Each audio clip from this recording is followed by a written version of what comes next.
बैसाख के महीने में नवमी तिथि को माता जानकी का प्रागट्य हुआ है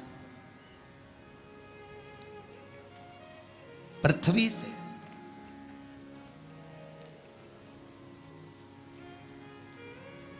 कभी एक विचार करिएगा कि नरसिंह अवतार बैसाख के महीने में हुआ, कुर्मा अवतार बैसाख के महीने में हुआ, हयग्रीव अवतार बैसाख के महीने में हुआ, परशुराम अवतार बैसाख के महीने में हुआ, माता जानकी का अवतार बैसाख के महीने में हुआ। आखिर बैसाख के महीने में, माधव महीने में इतनी महत्वता क्यों?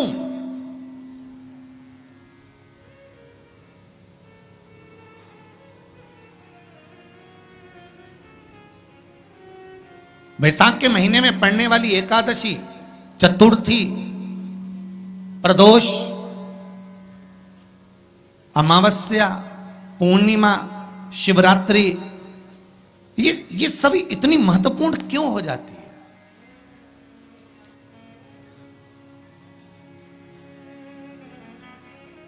इसकी महत्वता इतनी प्रबल क्यों हो जाती है? किस लिए? क्योंकि बैसाख का जो महीना पड़ता है, सूर्य की संपूर्ण तपन, सूर्यदेव अपने पूर्ण तेज के साथ में मृत्यु लोक के निवासियों पर, चाहे जलचर हो, थलचर हो, वायुचर हो, चाहे जो जीव हैं, उस पर जब किरण फेंकते हैं तो संसार का जो मनुष्य है उस पर जब ताप पड़ता है तो ताप पड़ने के कारण उसके मुख से भगवान का नाम निकल ही जाता है, स्मरण नाम निकल ही जाता है। जब उसके मुख से भगवान का नाम निकलता है तो वो भगवान की शरणागति खुद ग्रहण कर लेता है स्वयं।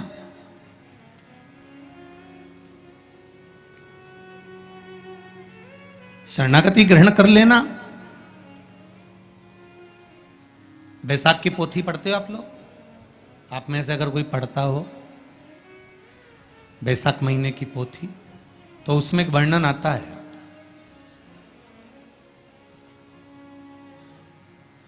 गीता प्रेस गोरखपुर के कल्याण अंक में भी आप ये पावन बैसाख चरित्र श्रवण कर सकते हैं। उसमें बैसाख महीने की पोथी में 10वें दिवस की कथा में 10वें अध्याय में एक व्याध और शंख मुनि का चरित्र आता है।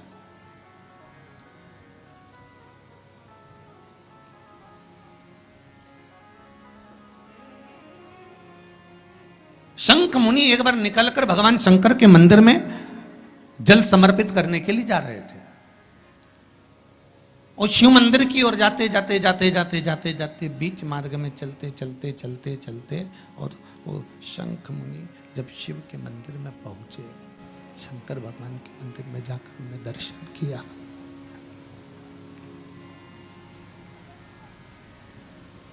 जल का पात्र उठाया और वो जल का पात्र उठाकर जब भगवान शिव को समर्पित कर रहे थे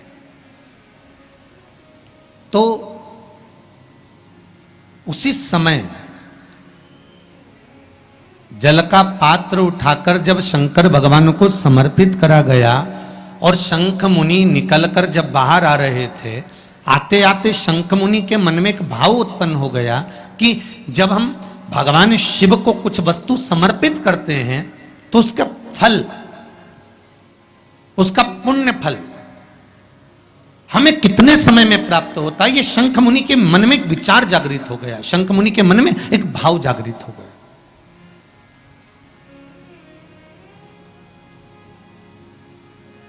कई माताएं पशुपति व्रत करती हैं,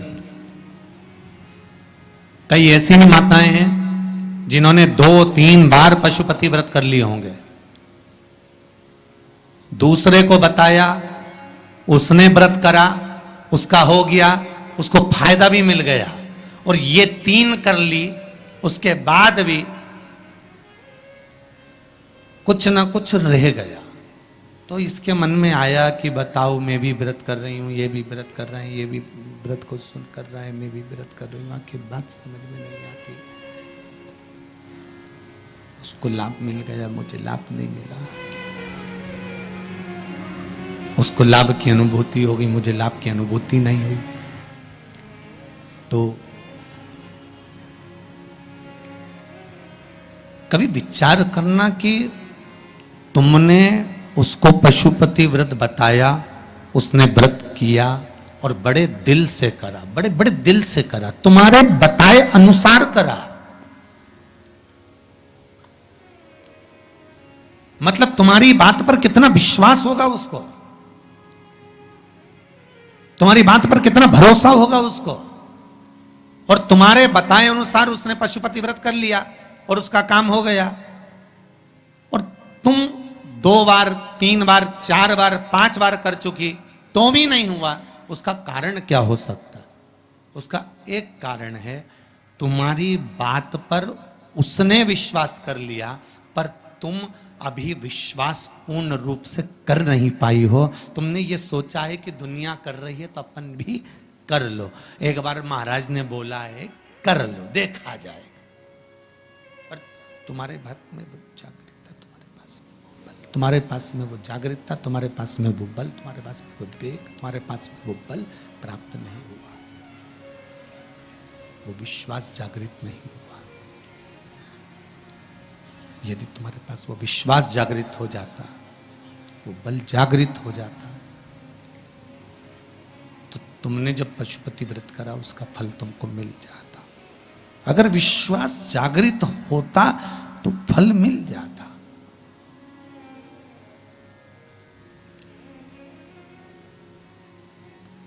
विश्वास जागृत होने पर फल की अनुभूति है। किस किस के घर में तुलसी का पौधा है? सबके यहां है?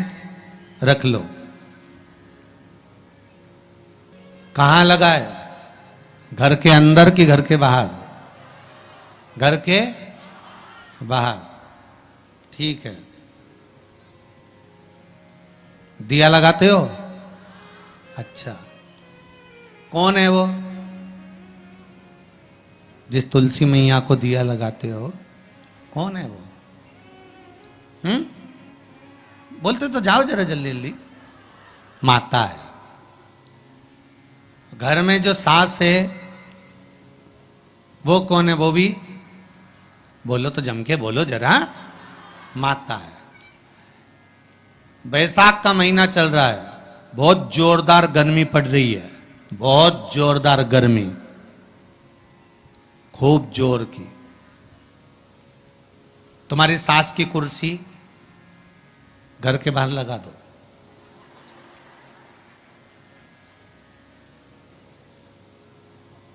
कितने घंटे बैठ सकती है वो?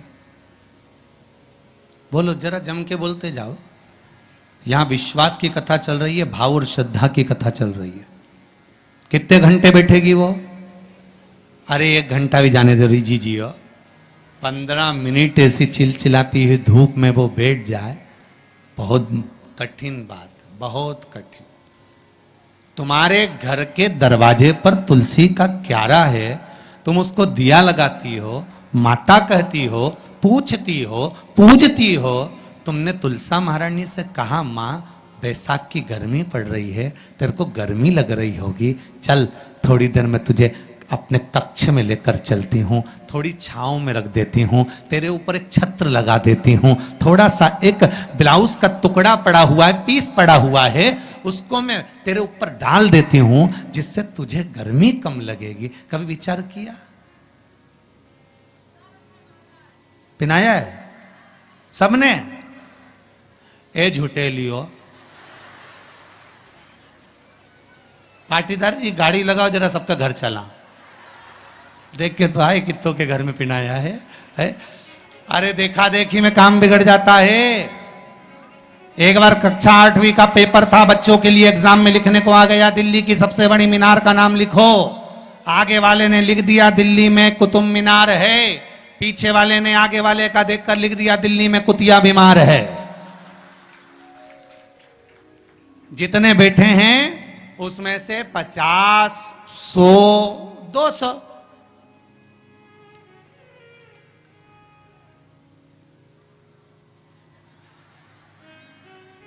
अरे बोलो तो सही है, वो उतना बोल।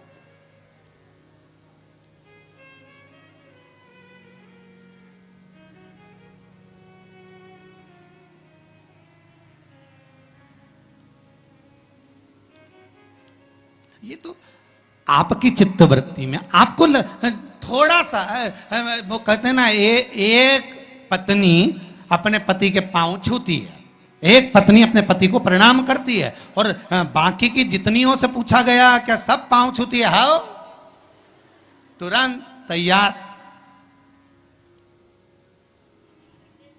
अरे गुरुजी आओ, ये तो उसी में का हाल हो गया ना। वो एक आप लोग गाते हैं ना, वो देवी जी की आरती, माता पिता का है इस जग में बड़ा ही सुंदर नाता, उसी में का हाल है। पति पत्नी का है इस जग में बड़ा ही सुंदर नाता, बैठी बैठी पत्नी खाती, पति कमा कमा मर जाता।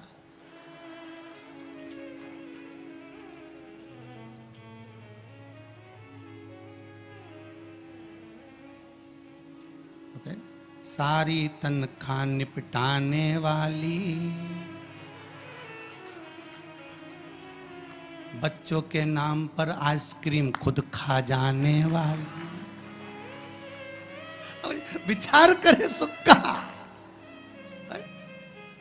अब सोचे कि एक उठाया सब ने, हाँ हमने भी डाल रखा है। अरे थोड़ा सा दिल में, हृदय में, चित्त में, मन में भाव लेकर जा, बस थोड़ा सा भी लाए ना, उतने में तो कल्याण हो गया। जैसे पत्र में किसी ने लिखा कि बच्चे शिव मंदिर में जाते हैं, नंदी महाराज के कानों में कुछ कहते हैं, उसको कहना नहीं आता, तो उत्तरी भाषा से, दिल से, हृदय से, चित्त से, मन से जो कहा भगवान ने उसको स्वीकार कर लिया। अब कहे तो है ना दिल से। शिव मंदिर में जाना, एक लोटा पानी चढ़ाना, शंकर को यदि एक चावल का दाना चढ़ाया, एक मूंग का दाना चढ़ाया, एक फूल की पत्ती को भी समर्पित करा, तो शिव ने उसको स्वीकार करा। शंकर भगवान पर एक बेलपत्र चढ़ाई, शिव ने उसको स्वीकार करा। अब देव तो शंकर को,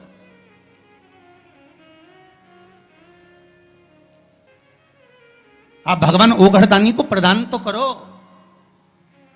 शंकर भगवान पर चढ़ी हुई एक बेलपत्री का मोल तत्व संसार का मनुष्य जिस दिन समझ गया, उस दिन उसको डॉक्टर के पास जाने की जरूरत ही नहीं पड़ेगी। केवल एक बेलपत्र का अगर उसने शंकर भगवान पर चढ़ी हुई एक बेलपत्र के मोल तत्व को अगर वो समझ गया, तो भगवान शंकर की भक्ति को अगर वो समझ गया, महामृत्युंजय मंत्र को अगर समझ गया, श्री शिवाय नमस्तुभ्यम मंत्र को समझ गया, पंचाक्षर मंत्र नमः शिवाय को समझ गया, षडाक्षर मंत्र ओम नमः शिवाय को अगर वो समझ गया, तो उसको फिर डॉक्टर के पास जाने की जरूरत नहीं पड़ेगी। उसकी भक्ति का बल इतना बढ़ जाएगा, श्रद्धा का बल इतना बढ़ जाएगा कि उसको कहीं जाना ही नहीं पड़ेगा।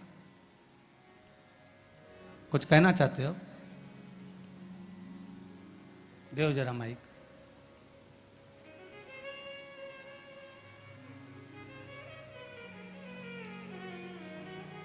कॉर्डलेस देव संजय।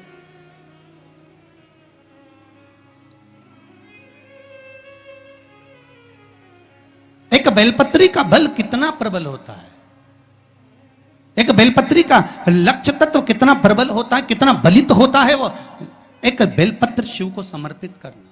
ठीक, बचाओ जरा। क्या नाम है बाबू आपका? चालू करिए उसको। हो गया, चलो।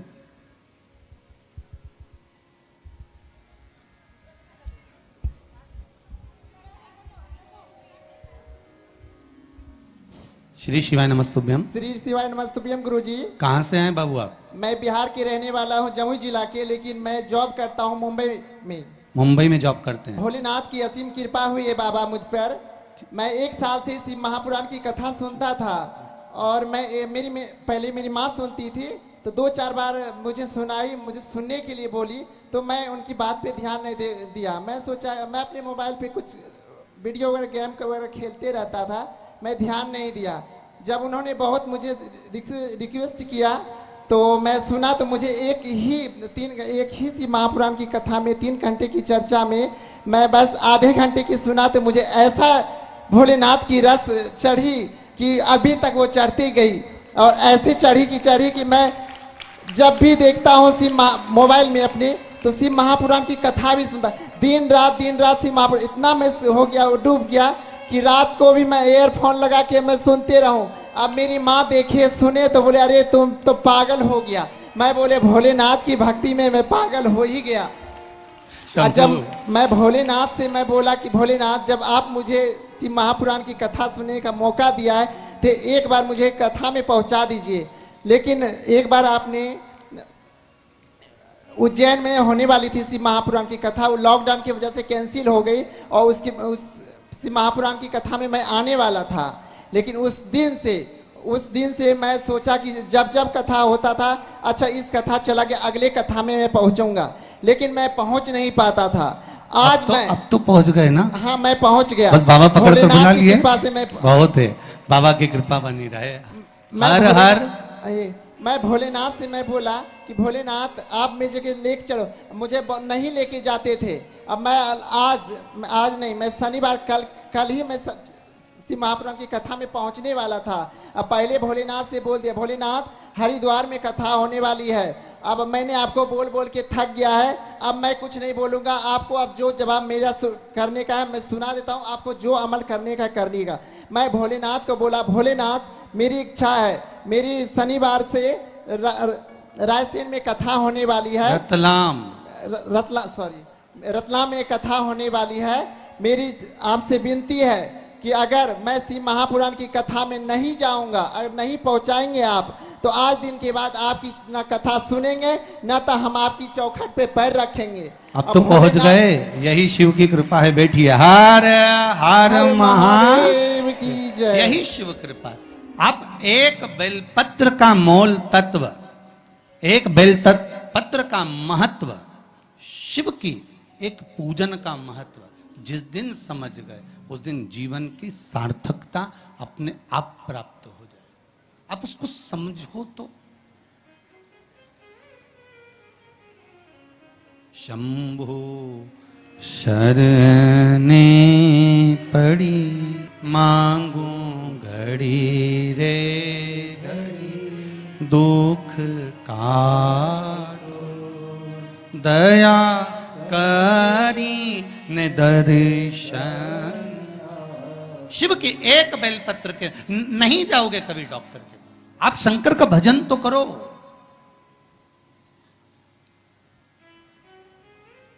आप सूर्य नारायण भगवान को अर्घ तो दो।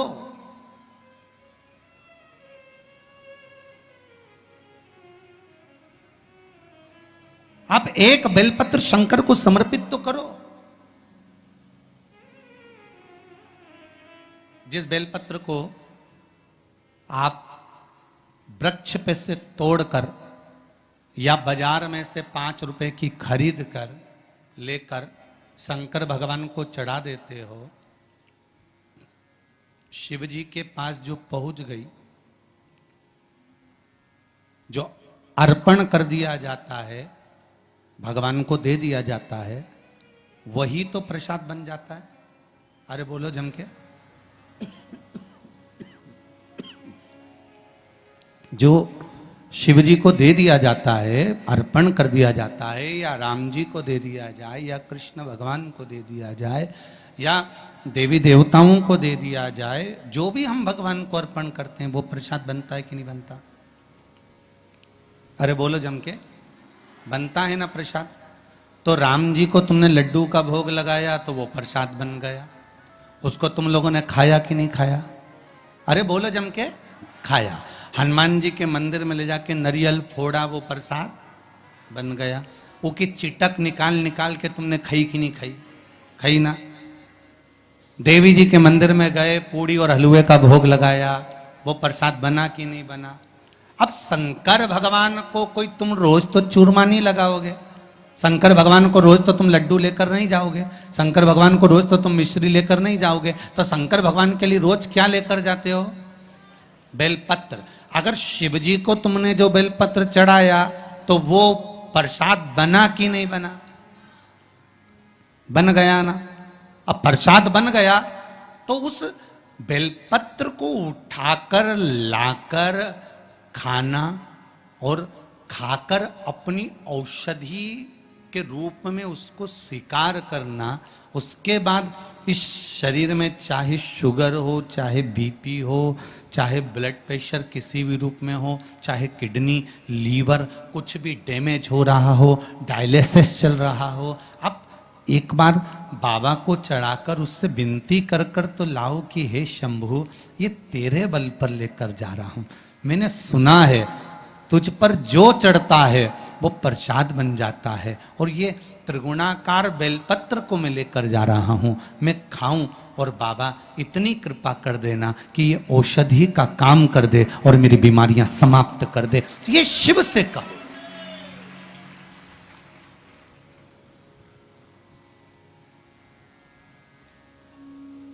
क्यों निर्माल्य बनकर फेंका जाए बेलपत्र को?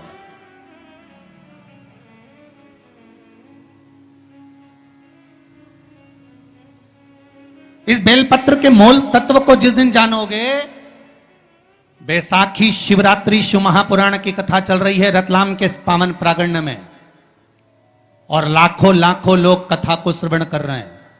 कल जितने लोग आए थे उससे 2 गुना लोग आए हैं, टेंट एक्स्ट्रा लगाया है। बता रहे थे कल 9 बीघा में टेंट लगा था, आज 18 बीघा में टेंट लगाया है, तो भी जगह नहीं है बैठने के लिए, लोग खड़े होकर कथा सुन रहे हैं।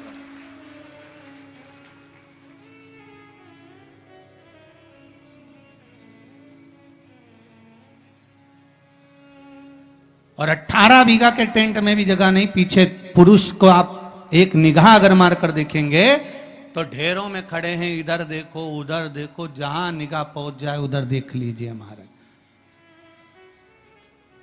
लाखों लाखों लोग इस कथा को सुन रहे हैं।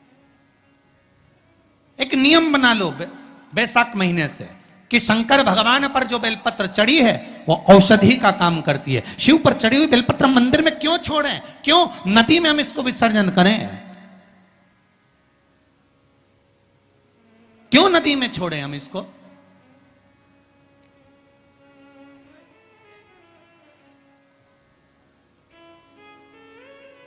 उसको उठा लाए, उसका प्रयोग करा, खाया, और उसका जो फल हमें मिला वो जीवन का सुख। हम तो ब्राह्मणों से भी कहेंगे, जितने ब्राह्मण जन शंकर भगवान के मंदिर में पूजन करते हैं, जितने विप्र जन भगवान शिव के मंदिर में पूजन करते हैं, उनको करबद्ध निवेदन, उनके चरणों को प्रणाम कर कर, उनके चरणों को नमन कर कर, उन ब्राह्मणों के चरणों को नमन कर कर निवेदन करूंगा कि आप शंकर जी के मंदिर में कोई प्रसाद बांटो ना बांटो, जो बेलपत्र शंकर जी के मंदिर में चढ़ती है उस बेलपत्र को उठाकर धूप में डाल दो, सुखा लो, पीस लो, और पीसने के बाद उसकी पुड़िया बना लो। उस पुड़िया को प्रसाद के रूप में देना चालू कर दो कि ये खाना चालू करो। किडनी, लीवर, शुगर, बीपी सब धीरे धीरे धीरे धीरे समाप्त होने लगेगा। तुम करो तो वो बेलपत्र ना तो किसी नदी में विसर्जन करने की जरूरत है और ना कहीं फेंकने की जरूरत है।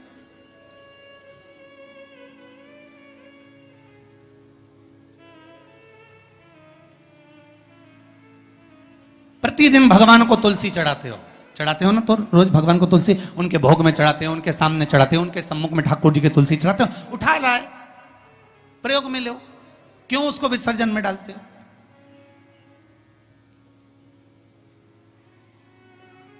जो विसर्जन के लायक है उसका विसर्जन करो, और विसर्जन भी कहां करो? क्षिप्रा, गंगा, नर्मदा, सरयू या आपके क्षेत्र की कोई पवित्र नदी है, उस नदी में ले जाकर कोई निर्माल्य वस्तुएं मत पटको। आज वैसे ही इस पृथ्वी पर जल स्तर गिरते जा रहा है, उस पवित्र जल को हमें संजोना है। जो निर्माल्य की वस्तु मिले, एकांत में किसी खेत में उसको एक खड्डे में डालकर इकट्ठा करो। जब उसकी खाद बन जाए तो जिस खेत में उसको डालोगे भगवान के प्रसाद को, वो खेत भी उज्जवल आनंद सुख प्रदान करेगा और कुछ ना कुछ अच्छा देना प्रारंभ करेगा। क्यों किसी पवित्र नदी को हम नष्ट कर रहे हैं? क्यों गंगा को हम कचरा डालकर नष्ट करें? क्यों यमुना को, सरयू को, छिपरा को हम नष्ट करें? हम उसको शुद्ध बनाने का प्रयास करें, हम उसको निर्मल बनाने का प्रयास करें। अपने गांव में, नगर में जो तालाब, जो बावड़ी, जो कुएं हैं, उनको हम निर्मल बनाने का प्रयास करें, शुद्ध बनाइए। शंख मुनि जल चढ़ाकर लौट रहे थे। शंख मुनि ने कहा कि फल कितने दिन में मिल सकता, कब प्राप्त हो सकता? बहुत ध्यान से सुनना बैसाखी शिवरात्रि शिव महापुराण की कथा को।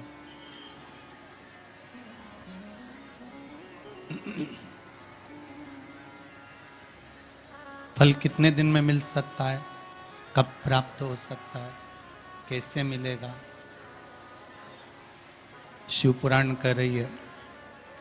शंख मुनि जैसे ही बाहर आए, एक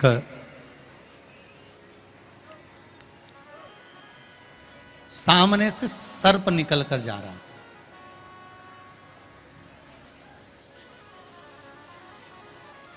और सामने से जब सर्प निकल कर जा रहा है,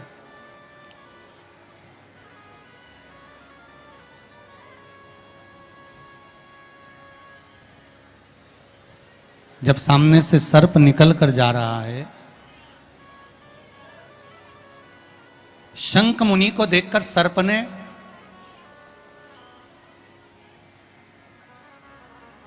एक व्याघ्र और शंख मुनि के संवाद को सुना।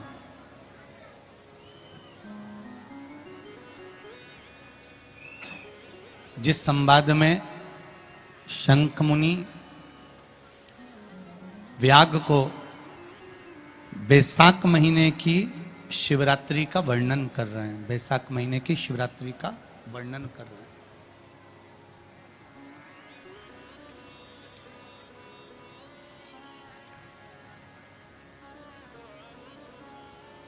उस वैशाख महीने के महत्व को जब सर्प ने सुना, सुनने के बाद में सर्प थोड़ी देर वहां पर देखता रहा शंख मुनि को।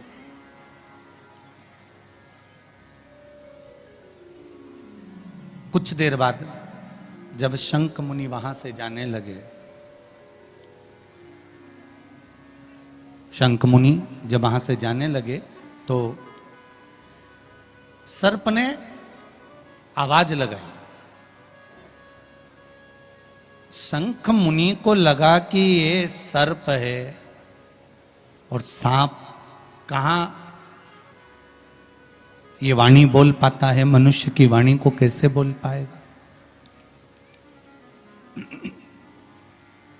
इस मनुष्य की वाणी को कैसे सर्प बोल सकता? पर सर्प ने आवाज लगाई, शंख मुनि रुके। तो शंख मुनि ने उस सर्प से पूछा कि क्या बात है?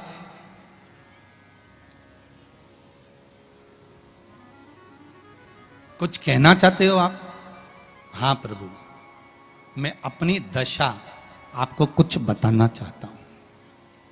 क्या कहना चाहते हो? क्या चाहते हो आप कहना? क्या बोलना चाहते हो? बताओ।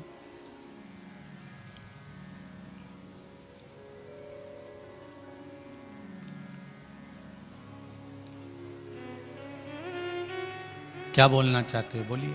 तो कहा महाराज, पूर्व समय में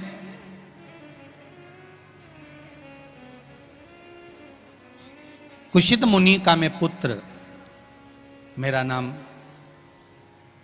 रोचन था। मैं कुशित मुनि का पुत्र था, मेरा नाम रोचन था। महाराज, स्मरण में कभी भक्ति में नहीं लगा, कभी भगवती स्मरण में लगा ही नहीं। भगवत कीर्तन में मेरा मन पहुंचा ही नहीं। सारे बेकार कर्म में मैं लगा रहता, सब बेकार कर्म मेरे हाथ के द्वारा होते।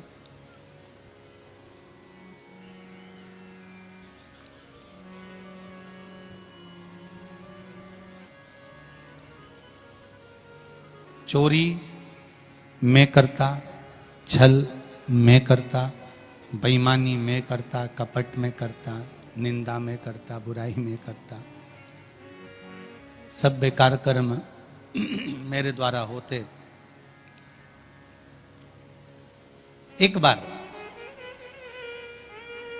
मेरे पिता का जो निवास है वो प्रयागराज है।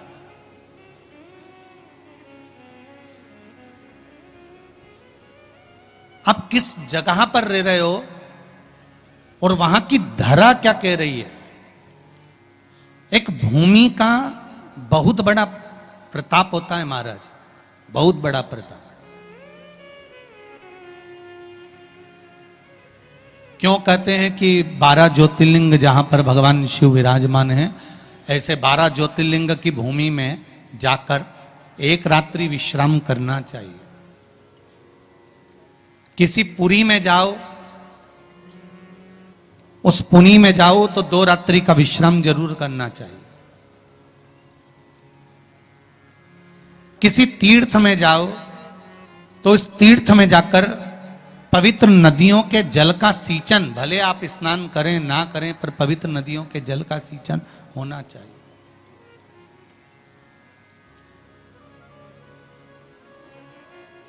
क्यों कहा जाता है कि इतने पवित्र नदियों का सिंचन करिए, जल का सिंचन करिए, पुरियों के जाकर निवास करिए? 12 ज्योतिर्लिंग की भूमि पर जाकर आप वहां पर 12 ज्योतिर्लिंग की भूमि पर जाकर एक रात्रि विश्राम करिए। क्यों कहा जाता?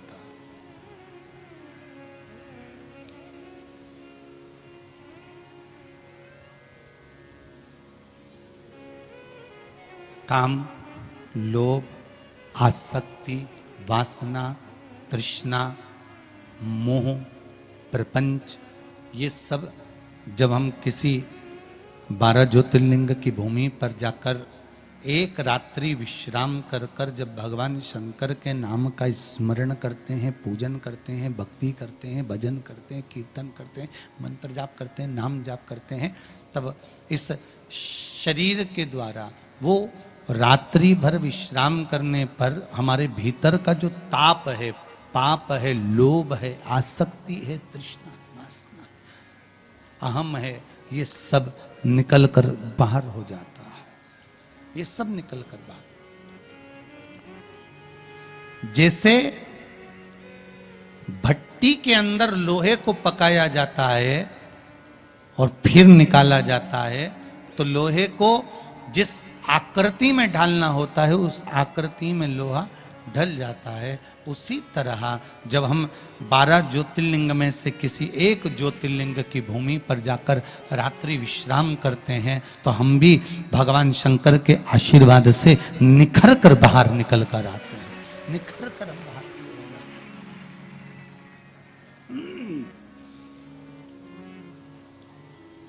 हम निखर कर बाहर की ओर आ जाते हैं। हमारी मन की, हृदय की, चित्त की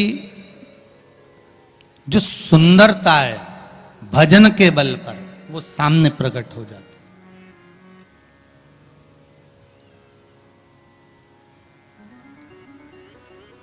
वो सम्मुख में प्रकट हो जाती है।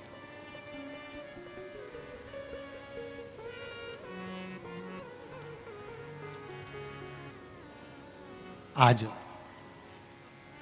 प्रयागराज में मेरे पिता कुशंद मुनि का निवास था। मैं रोचन उसी भूमि पर निवास करता था। एक बार त्रिवेणी संगम पर जयंत नाम के एक ब्राह्मण आए और उन ब्राह्मण ने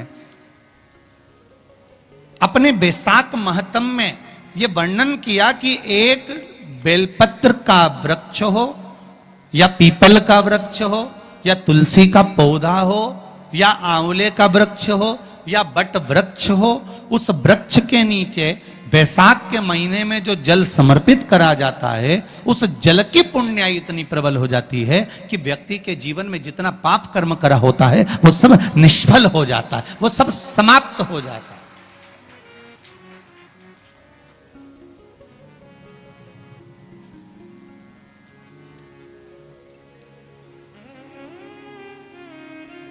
एक हरिचंदन का वर्णन आपको पहले कथा में करा है, सुना है आप लोगों ने कि नहीं सुना है? किस किसने सुना, जरा हाथ उठाओ। हरिचंदन का वर्णन करा था। ध्यान होगा कि तुलसी की लकड़ी जब सूख जाती है तो उस तुलसी की सूखी हुई लकड़ी को घिस कर चंदन बनाया जाता है, और उस चंदन को कार्तिक महीने में भगवान ठाकुर जी को, लड्डू गोपाल को, भगवान कृष्ण को, राम को या शालिग्राम भगवान को वो चंदन लगाया जाता है। तो उस चंदन की महत्वता इतनी प्रबल होती है, उस चंदन की इतनी प्रबल महत्वता होती है कि उस चंदन को जब हम भगवान पर लगाते हैं और लगाया हुआ चंदन हमारे हाथ में जो रह जाता है उसको संभाल कर रख लेते हैं, वही चंदन जब किसी बच्चे को निमोनिया हो जाता है या ठंड की शिकायत हो जाती है या उसकी श्वास चलने लगती है या उसका दम भराने लगता है, बच्चा की पसली चलने लगती है, तब केवल उस चंदन को कंठ पर लगा दिया जाता है तो 20 से 25 मिनट के अंदर वो बच्चा ठीक हो जाता है। उसकी इतनी प्रबलता होती है हरि चंदन।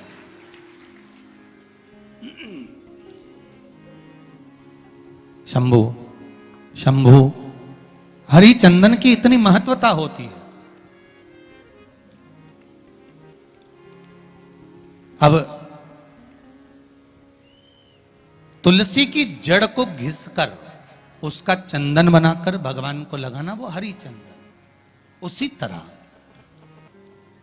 जयंत ब्राह्मण के मुख से सुना जा रहा है कि वैशाख महीने में पवित्र वृक्ष के जड़ में एक लोटा जल समर्पित कर देने पर और वहां की जो रज है उसको मस्तक पर चढ़ा लेने पर 84 लाख योनियों से मुक्ति मिल जाती है। 84 लाख योनियों से।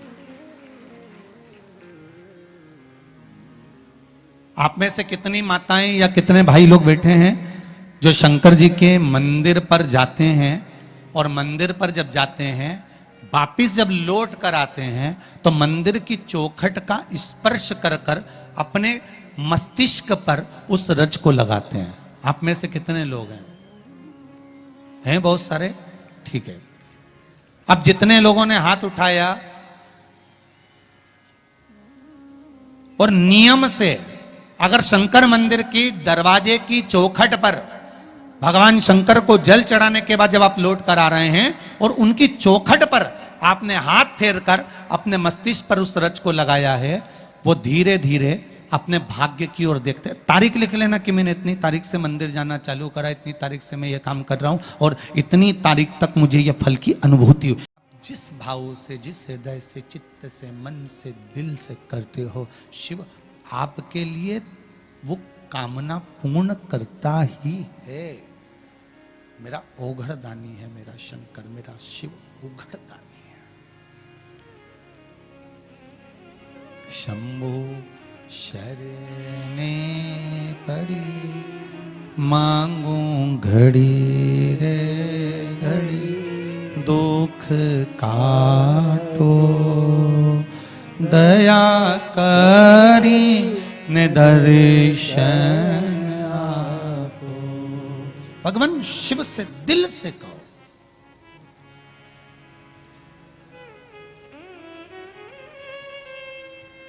और मन से कहोगे वो स्वीकार करेगा।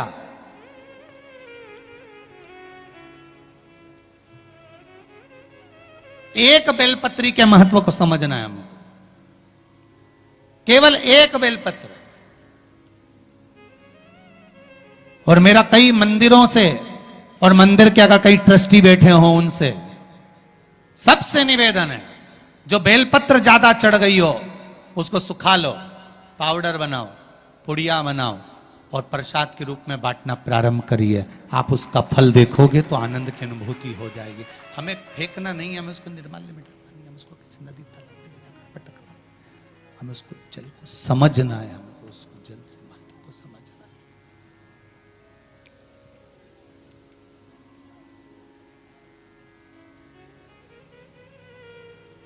उस जल की महत्वता या उस बेलपत्री की महत्वता को हमें समझना है, जिससे हमको फल की अनुभूति हो, सुख की अनुभूति हो, आनंद की अनुभूति हो।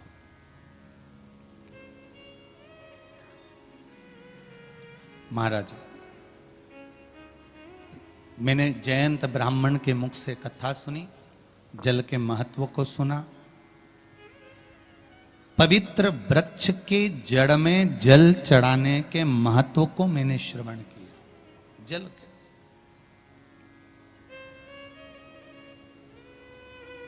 शंकर भगवान का अगर कहीं मंदिर है आपके नजदीक में, कहीं पर भी अगर मंदिर है, उसके मात्र शिखर का दर्शन भी आप कर रहे हो ना, उसमें भी आपको सुख का अनुभव हो जाएगा। अभी किसी ने कहा गुरुजी वो राजस्थान में 300 साल पुराना शिव मंदिर तोड़ दिया, उसके लिए आप कुछ नहीं कहोगे? आप शंकर की कथा करते हो, शिव जी का इतना वर्णन करते हो, शिव मंदिर तोड़ा गया, आप कुछ नहीं कहोगे? हमने काम कहकर क्या करेंगे? वो तोड़ते रहें, हम बनाते रहेंगे, उसमें क्या टेंशन है? जमीन के मंदिर तोड़ सकते हो, पर ये सनातनियों के दिल में जो मंदिर बन गया उसको कैसे तोड़ोगे महाराज? कैसे तोड़ोगे?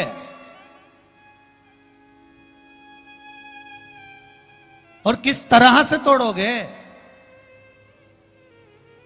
हमारा तो केवल इतना सा निवेदन था, मंदिर तोड़ना ही था तो कम से कम उसके अंदर जो धरोहर रखी थी 300 वर्ष पुरानी, जिसको पुरातत्व विभाग को देना था, मेरे शंकर, कार्तिकेय, मां, गणेश जी, उनको धीरे से नीचे से हाथ जोड़कर उखाड़ लेते, निकाल लेते और उसको पुरातत्व विभाग को ही दे देते तो भी दिल में प्रसन्नता होती। पर जिसके कर्म का दंड जो भोगेगा। तोड़ो। पर आप लोगों से निवेदन एक है, सभी से, शंकर भगवान के प्रति श्रद्धा, विश्वास, भाव दिल से होना चाहिए।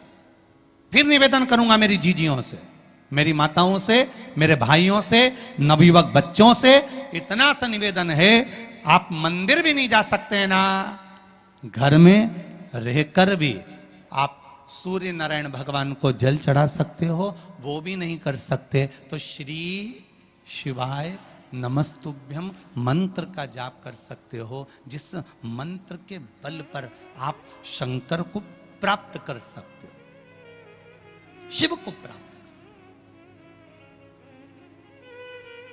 कर। ये जितने पत्र पढ़े, ये सब ये मंत्र के ही तो बल के हैं, और भी पढ़े अभी तो बहुत सारे हैं, और हम इनको लेकर कक्ष में नहीं जाते, इसी व्यासपीठ पर यहीं रखे रहते हैं, पढ़ सकते हो आप। और जिनको संशय हो, एक एक पत्र में मोबाइल नंबर भी रहते हैं, आप इकट्ठा कर लेना और बाद में भी फोन लगाकर पूछ लेना, कहीं सीओर वाले महाराज ने तो नहीं कह दिया था कि पत्र लिख के भेज दो। यही है, यहीं पड़ा हुआ है, यहीं रखा हुआ है। आप तो अपनी भक्ति में लगे रहो, स्मरण में लगे रहो, भक्ति के बल पर लगे रहो, जितना भगवान शिव का स्मरण कर सकते हो, भजन कर सकते हो, नाम जाप कर सकते हो, नाम कीर्तन कर सकते हो, करो और जीवन को सार्थक बनाने का प्रयास करो। जीवन की सार्थकता आपकी हो।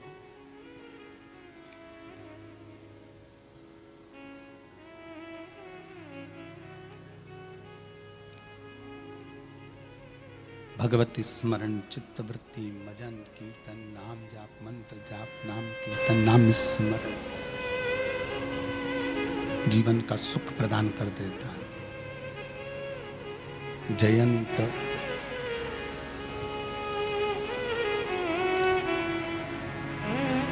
के मुख से मैंने पवित्र वृक्षों का महत्व श्रवण करा, उन पवित्र वृक्षों में लोटा भर के जल चढ़ाने का एक आनंद सुख मैंने श्रवण किया, और उस आनंद सुख के बल पर मैंने जो पाया उसका क्या महत्व कर वर्णन करूं। कहा, रोचन ने कहा,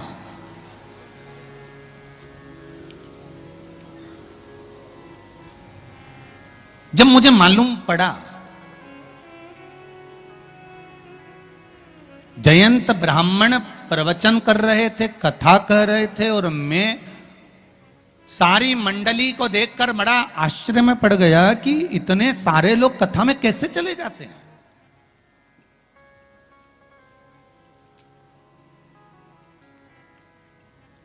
इतने सारे लोग कथा में कैसे पहुंच जाते हैं, कैसे चले गए, कैसे पहुंच गए।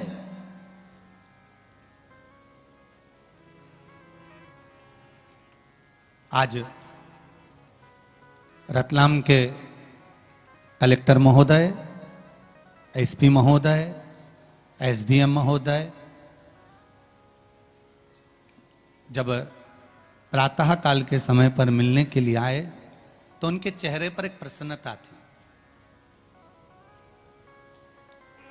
और उन्होंने एक बड़ी प्रसन्नता में एक शब्द कहा कि गुरुदेव, रतलाम नगर का सबसे बड़ा आनंद यह है कि शिव महापुराण की कथा हो रही है तो जितने लोग कथा सुनने के लिए आते हैं, या पूरे रतलाम में जितने घर घर हैं, हर घर में प्रत्येक व्यक्ति के चेहरे पर इस कथा की प्रसन्नता है।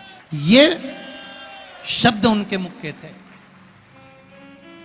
प्रत्येक व्यक्ति के चेहरे पर प्रसन्नता बनी है, प्रत्येक व्यक्ति के चेहरे पर आनंद बना हुआ है, प्रत्येक व्यक्ति के चेहरे पर प्रसन्नता का भाव बना हुआ है। जयंत ने कहा, मैंने जयंत की मुख से श्रवण किया है, और जयंत के मुख से जब मैंने श्रवण करा एक वृक्ष के नीचे जल चढ़ाने के महत्व को, एक लोटा जल समर्पित करने के महत्व को मैंने जब सुना तो उसका वर्णन क्या होता है। मैं तो जाकर कथा में बैठा था, केवल देख रहा था कि कितने लोग आए हैं, कितना आनंद समाया है, क्या क्या हो रहा है, क्या क्रम हो रहा है, क्या क्या किया जा रहा है। पर उस कथा में मेरी चित्त वृत्ति नहीं थी, मेरा मन नहीं था, मेरा हृदय उस कथा में नहीं था। मैं जा गया था, मैंने सोचा थोड़ा सा कथा में विघ्न डालूंगा, मैंने अपने कपड़े फैला दिए, मैंने थोड़ा सा जल ढोल दिया, मैंने थोड़ा सा चिल्लाना चालू करा, मैंने थोड़ा सा अपशब्द कहना चालू करा। जो नजदीक में बैठे थे उनके सामान को मैंने छुपा लिया, उनकी वस्तु को मैंने पीछे रख लिया। तो यहां रोचन कह रहे हैं कि मेरी जो सर्प योनि हुई है वो सर्प योनि पाने का केवल एक कारण है कि मैंने उस कथा में केवल विघ्न उत्पन्न करा। और फिर निवेदन करूंगा, अगर पाटीदार जी कथा करवा रहे हैं, आप सब लोग इस कथा के आनंद में विराजमान हैं, तो प्रयास करना कि कथा में जितनी देर हम बैठे इसमें कोई विघ्न ना आए।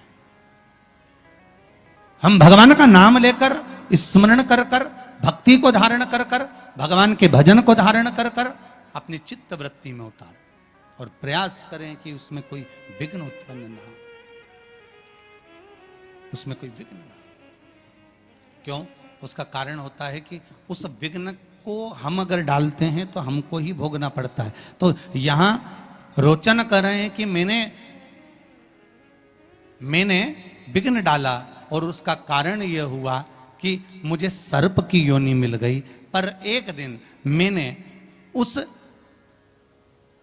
जयंत ब्राह्मण के मुख से श्रवण कर लिया था कि बैसाख महीने में अगर शिवरात्रि पड़े और उस शिवरात्रि पर एक कलश का पात्र, लोटा तांबे का या मिट्टी में रखा हुआ जल पात्र में लेकर एक बेलपत्र का छोटा सा भाग उसमें छुआया हुआ, और फिर निवेदन कर रहा हूं अगर बेलपत्र उस दिन नहीं मिले तो पात्र लेकर चले जाना मंदिर में। मंदिर में शंकर जी पे तो बेलपत्र चढ़ी होगी ना, अरे बोलो तो जरा, चढ़ी होगी ना। उसी बेलपत्र को धोकर फिर जल के पात्र में उसको छुआकर फिर शंकर भगवान को भाव से, दिल से जो चाहते हो, धन, वैभव, संपदा, सत्ता या रोग से मुक्ति जुड़ी हो। हाँ, एक चीज का ध्यान करना, अगर संपदा के लिए, विवाह के लिए या विद्या के लिए या अन्य चीजों के लिए आप शिव जी को जल चढ़ा रहे हो तो उसके जल को उठाकर नहीं लाना है। और अगर रोग के लिए जल चढ़ा रहे हो कि मुझे ये तकलीफ है, घर में ये बीमारी चल रही है या रोग चल रहा है या किडनी का या लीवर का या कैंसर का या ब्लड प्रेशर का, तो जो जल तुमने समर्पित करा उसको लेकर आकर आचमन भी करना। कौन से दिन? जम के बोलो जरा। शिवरात्रि। सनातन धर्म को छोड़कर तेरे गर्भ से जन्म लेने वाली संतान दूसरे धर्म को ना अपनाए। भगवान से प्रार्थना करना कि तेरे गर्भ से ऐसी संतान हो, बने तो सनातनी बने, दूसरे धर्म में प्रवेश ना करे।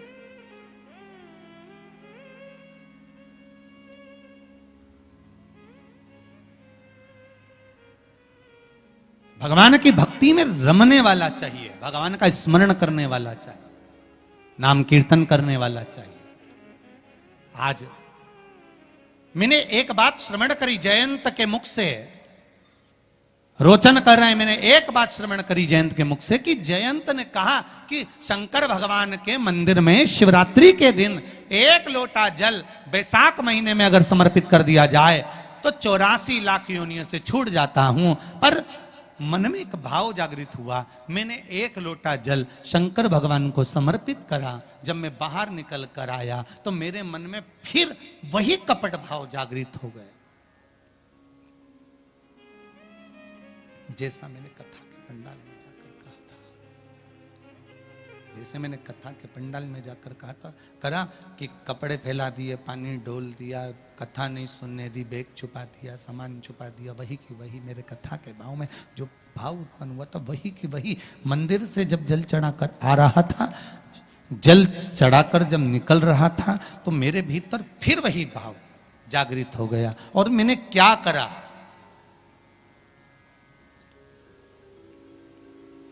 कि शिव मंदिर में जो सामग्री रखी हुई थी उस सामग्री को मैंने उठाकर पटक दिया। कहीं कोई सामान रखा हुआ था वो मैंने ले जाकर भूमि पर डाल दिया।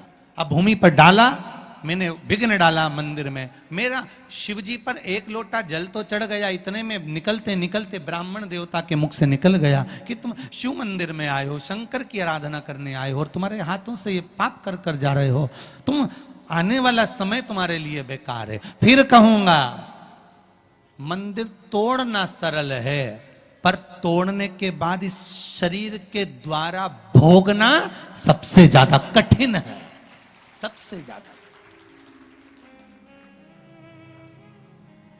तोड़ने वालों ने तोड़ दिया, पर भोगना तो पड़ेगा, आज नहीं तो कल। तैयार हो जाओ राजस्थान के काका जी।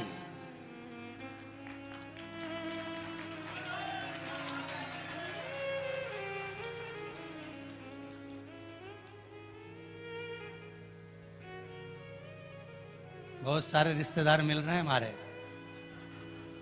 है हर कथा में कोई ना कोई एक रिश्तेदार मिल जाता है, भगवान की बड़ी कृपा है, शिव जी की।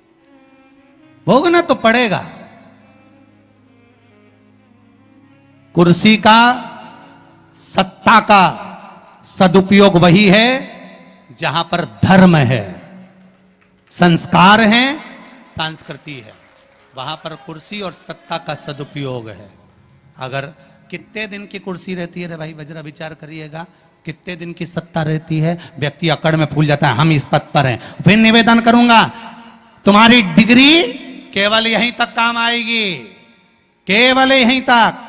डॉक्टर की डिग्री ऊपर नहीं चलने वाली रे, इंजीनियर की डिग्री ऊपर नहीं चलेगी, चाहे कलेक्टर हो, एसपी हो, डीएसपी हो, थानेदार हो, मंत्री हो, संतरी हो, कलंतरी हो, चाहे कोई भी हो, जिस पद पर हो तुम्हारी डिग्रियां केवल यही काम आएगी। ऊपर तो ये डिग्री काम आएगी कि 7 दिन की शिव महापुराण से क्या लेकर गया। शंकर भगवान को कितना जल चढ़ाया, वहां डिग्री काम आएगी। किसी बहन बेटी को घर से धक्कर मार कर निकाला, ये डिग्री वहां काम आएगी। किसी भूखे को भोजन कराया, प्यासे को पानी पिलाया, ये डिग्री वहां काम आएगी, वहां तुम्हारी ये डिग्रियां काम नहीं आएगी कि तुमने यहां पर कितने परसेंट इकट्ठा करा। ये तो सब छोड़ जाना है। आखिरी में इतना बड़ा फोटो टंगेगा प्लास्टिक के फूल की माला, और दीवार पे खील से ठोक दिए जाओगे, और कंडा जलाकर 16 श्राद्ध में घी और शक्कर की धूप दी जाएगी, और कुछ नहीं। अभी खा लो बादाम, बाद में तो शक्कर और घी मिलना है।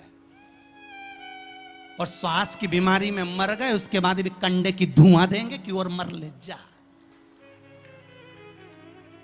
ना छोड़ने वाले। इसलिए सावधान इंडिया, थोड़ा सतर्क हो जा, सुधर जा। शिव भक्ति करिए, अनुमोदन करिए, स्मरण करिए। कहा सर्प योनि में पड़ गया, फल क्या मिला? तो कहा किसी स्थान से अगर कोई शिव को जल चढ़ाकर शिवरात्रि के वाले दिन बैसाख के महीने में आ रहा होगा, उसका दर्शन करेगा, दर्शन करते से ही तो सर्प योनि से छूट जाएगा। अब अंदाजा लगा लीजिए कि शिवरात्रि पर जो शंकर भगवान को बैसाख महीने में जल चढ़ाकर आता है, उसका मुख भी अगर देख लिए तो 84 लाख योनियों से छूट सकते हो। ये शिव तत्व है, ये शंकर की कथा है। हे अविनाशी, हे शिव, हे करुणा सागर, ये चित्त, ये मन, ये वृत्ति बड़ी चंचल है।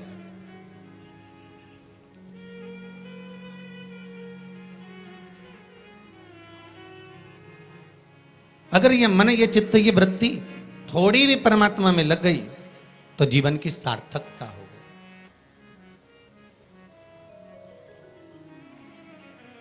ब्रह्मा और भगवान विष्णु दोनों मिलकर मंथन कर रहे हैं। और एक बात बहुत ध्यान से सुनना, शिव महापुराण के इस चरित्र को याद रखना कि ब्रह्मा और भगवान विष्णु ने मंथन किया, और मंथन किया तो शंकर भगवान के शिवलिंग को प्रकट किया।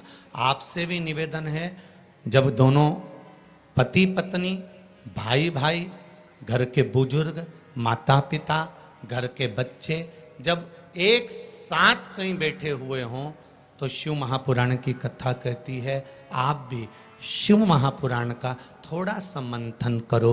उस मंथन से जो प्रकट होगा वो तुम्हारे घर का आनंद करा देगा। शिव पुराण का मंथन।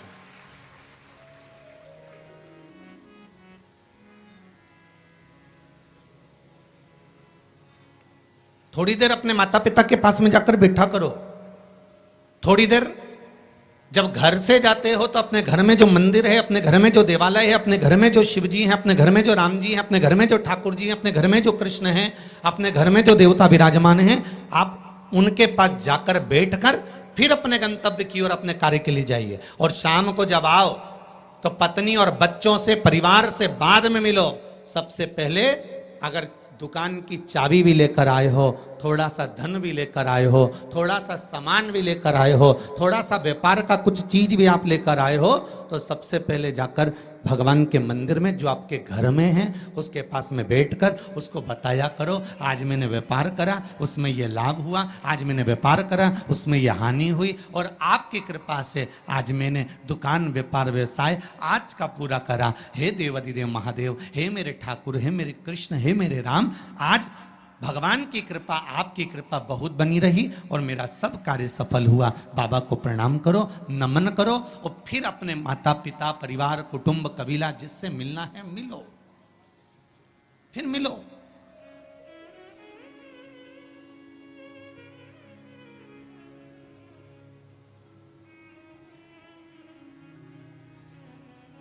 आज किसी ने एक प्रश्न किया था सुबह, गुरुदेव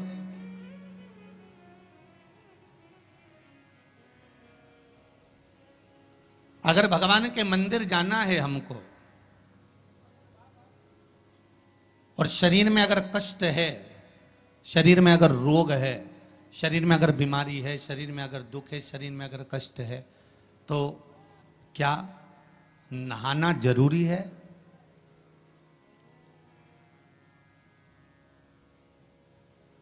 शिव महापुराण की कथा कर रही है,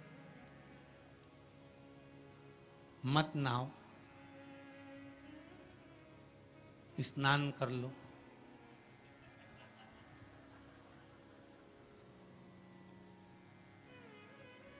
मत नहाओ, स्नान कर लो। नहाने में और स्नान में जमीन और आसमान का अंतर है। बाथरूम में गए, साबुन लगाया, शैम्पू लगाया, और ये सब लगाने के बाद में तुमने जो तुम्हारे ऊपर पानी उंडेला, ठीक है, जो तुमने साबुन लगाया, शैम्पू लगाया, पानी डाला, उसको नहाना कहते हैं। और मंदिर में गए, अर्थात आप बाथरूम में ना जाकर भी सवेरे से उठे और उसकी भक्ति में लीन होकर दिल से उसको याद कर कर, और मान लो मुंह धोकर भी भगवान के दरवाजे तक पहुंच गए, तो उसको स्नान कहा जाता है। कर लिया ना बहुत। नहीं है ना शरीर में बल। एक पत्र में लिखा है किसी ने,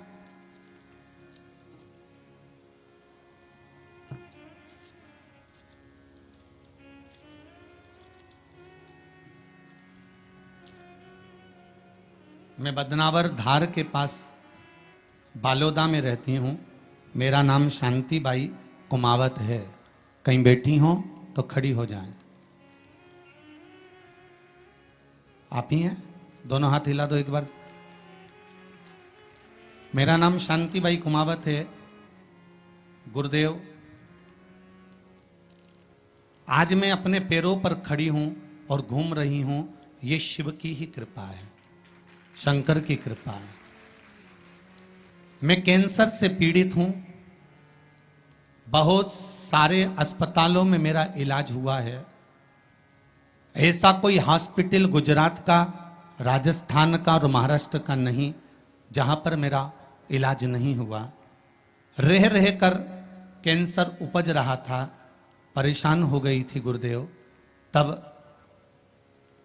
बाबा की कृपा से डॉक्टर ने कह दिया, अब तुम्हारे शरीर में और ऑपरेशन का दम नहीं बचा, इसलिए अब तुम भगवान के ही सहारे जियो। और डॉक्टर ने अगले ऑपरेशन करने से मना कर दिया। मैं घर आ गई, शिव महापुराण की कथा सुनी, और गुरुदेव अब मैंने भी विचार कर लिया कि ये शरीर मैंने शंकर को दे दिया। और गुरुदेव, एक बेलपत्री शिव जी पे चढ़ी हुई अपनी पोती से, बेटों से बुलवाती, और उस बेलपत्री को जल के साथ खाना चालू कर दिया। 2 कदम भी नहीं चल पाती थी क्योंकि कैंसर के ऑपरेशन इतने हुए थे। गुरुदेव, आज मैं इस पंडाल में बैठकर कथा सुन रही हूं, ये शिव की ही कृपा है, ये शंकर की करुणा। एक बात बहुत सुंदर आपने लिखा है शांतिबाई जी, माता जी, कि गुरुदेव जांच भी कराई, अब डॉक्टर बोल रहा है तुम तो ठीक होती चली जा रही हो, ऑपरेशन की भी जरूरत नहीं है। अब बाबा की यह कृपा हुई है, ये करुणा है। बैठो मां, बैठो। हर हर महादेव। ये शिव की कृपा है, ये शंकर की करुणा, ये शंकर की उदारता है, ये शंकर की दया है, ये शिव करुणा है। अकाल मृत्यु वो मरे जो काम करे, चंडाल का काल उसका क्या बिगाड़े, जो भक्त हो महाकाल का। शंकर की आराधना करने वाला, शिव का स्मरण करने वाला, शिव भक्ति में डूबने वाला, शंकर का अनुमोदन करने वाला कभी भी भटकता नहीं है। शिव उसको मार्ग तक पहुंचा ही देता है, पहुंचाएगा।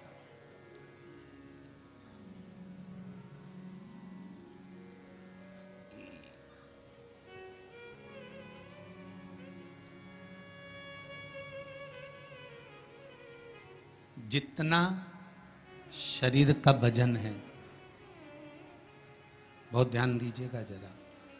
बैसाख शिवरात्रि शिव महापुराण की कथा मिली है आपको सुनने के लिए, और बैसाख शिवरात्रि शिव महापुराण की कथा यदि आप लोग श्रवण कर रहे हैं, चाहे आस्था चैनल के माध्यम से सुन रहे हो, चाहे फेसबुक यूट्यूब के माध्यम से सुन रहे हो, चाहे इस पावन पंडाल में बैठकर सुन रहे हो, अगर श्रवण कर रहे हो तो ध्यान रखना, जितना शरीर का वजन है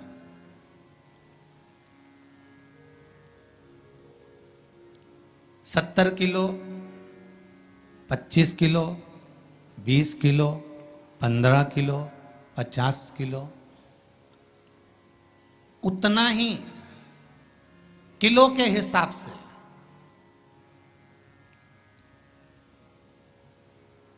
दस किलो है तो ये मन में भाव लगा लेना कि मुझे दिन भर में 10 बार भगवान को धन्यवाद देना है कि तूने ये शरीर दिया, चित्त वृत्ति दी, ये मन दिया, ये बुद्धि दी, ये पूरा जीवन मुझे दिया, ये आपकी कृपा से मिला है, आपको समर्पित है और आप ही को दे रहा हूँ।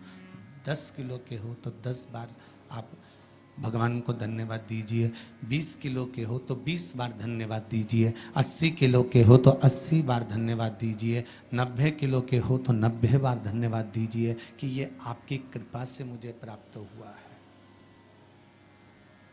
कोई दूसरा देने वाला नहीं है मुझको, कि सिवाय कुछ नहीं मिला।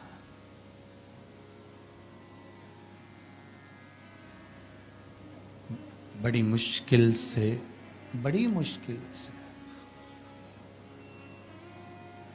उसने कृपा कर कर यहां भेजा है अपने को, बड़ी मुश्किल से भेजा।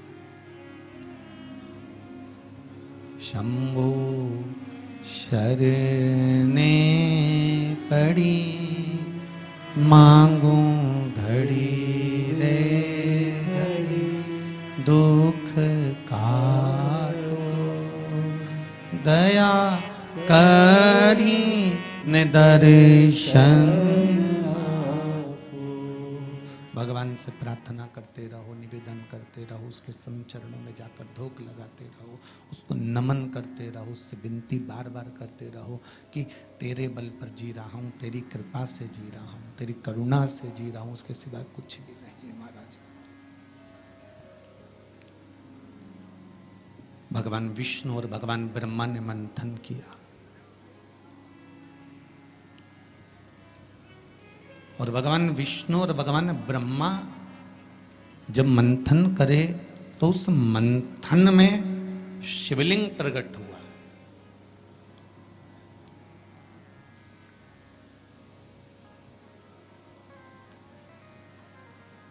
मंथन में शंकर का प्रकट होना बहुत बड़ी बात है।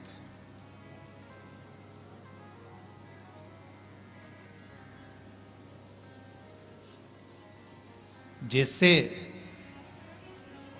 बात बात में शिवजी का नाम, शंकर का यश, शंकर भगवान का गुणगान, शंकर भगवान की भक्ति की बात आपके मुख पर अगर बार बार आ रही है ना, आप बार बार कह रहे हैं कि बड़ी कृपा करी साहब, मैंने तो पशुपति व्रत करा था और भगवान ने मेरा ऐसा कर दिया, मैंने भगवान को मूंग चढ़ाया था और भगवान ने ऐसा कर दिया, मैंने चावल चढ़ाया था भगवान को और भगवान ने ये कर दिया, मैंने भगवान को बेलपत्र चढ़ाया था, भगवान ने मेरा ये काम कर दिया, भगवान को मैंने धतूरा चढ़ाया था, भगवान ने मेरा ये काम कर दिया। आप बार बार शिव जी का यशगान गाते हो ना, यश गुण गाते हो, तो उसमें भी एक सुख का अनुभव होता है।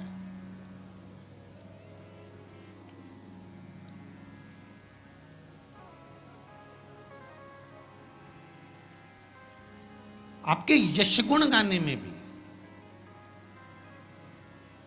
करके देखना। साथ से निवेदन है, बहू की बड़ाई करके देखो,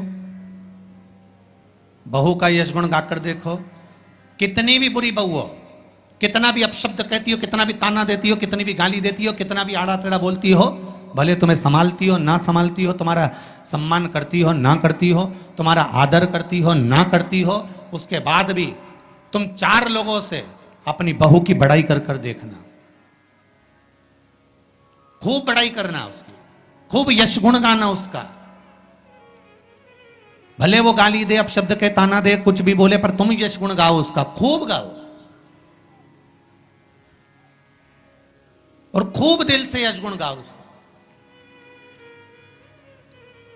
1 महीना इंतजार करना यश गुण गाते गाते। दूसरे महीने में जिस बहू का तुमने यश गुण गाया है, ये शिव महापुराण की कथा कहती है, वो भी सिर पर पल्लू लेकर तुम्हारे को धोख लगाने आएगी जरूर, ये पक्का है।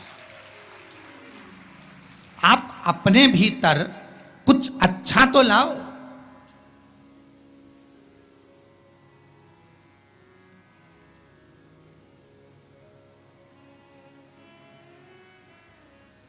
कुछ अच्छा ढूंढने का प्रयास तो करो।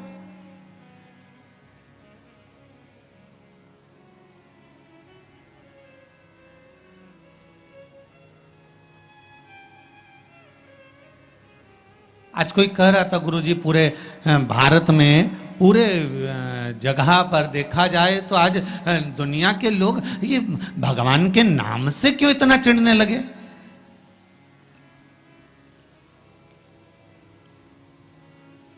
भगवान के नाम से, राम नाम से, शिव नाम से, कृष्ण नाम से ये दूसरे लोग आखिर चिढ़ते क्यों। तो हमने कहा सीधी सीधी बात है कि रामचरितमानस में भी वर्णन आया कि जब जब रामचरितमानस में जब जब राम जी की सेना के लोग जय जय श्री राम चिल्लाते थे, तब तब जितने राक्षस थे वो सब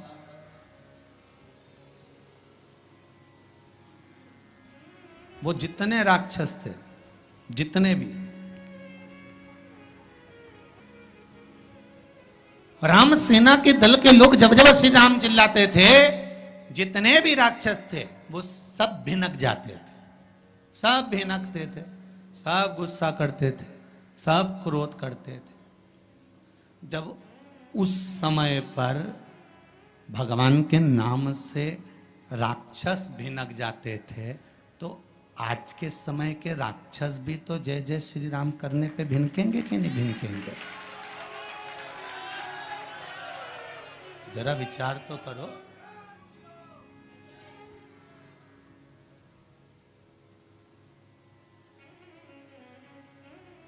जब उस समय पर राम दल की सेना चलती थी और हनुमान जी ने धमक के, अंगद ने कूद कर रावण के सामने कह दिया था जय जय श्री राम, तो सारे राक्षस भिनक गए, सब को क्रोध आ गया,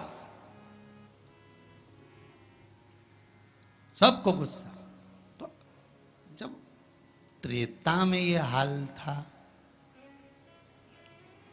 राक्षसों का राम नाम से, तो फिर तो ये तो कलयुग है।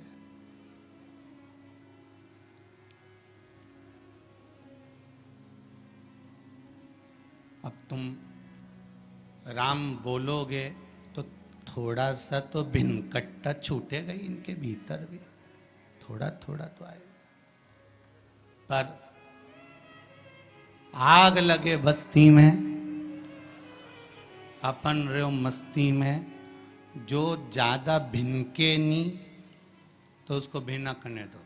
तुम तो जोरदार खजूर वाली चोटी बना के बिंदी लगा तैयार होके भगवान के मंदिर जाओ और राम नाम गुण गाओ, शिव का स्मरण करो, लोटा भर के जल चढ़ाओ, शंकर का भगवान का भजन करो। शिव की भक्ति में जितने जितने लग सकते हो उतने लगो, कुछ नहीं बिगड़ेगा। एक लोटा पानी जो भगवान शंकर को समर्पित करता है, मरने के बाद तुम्हारी औलाद तुम्हारा किसी पवित्र नदी में तर्पण करे ना करे, तुम्हारा शिव को दिया हुआ जल तुम्हारे खाते में पहुंच जाता। आपने जो शंकर भगवान को एक लोटा जल दिया है, शिव जी को एक लोटा पानी चढ़ाया, शंकर भगवान को एक लोटा जल समर्पित करा है, शंकर भगवान को एक लोटा जल अगर आपने दिया है तो वो आपके खाते में पहुंचेगा जरूर, ये निश्चित है, पक्का है।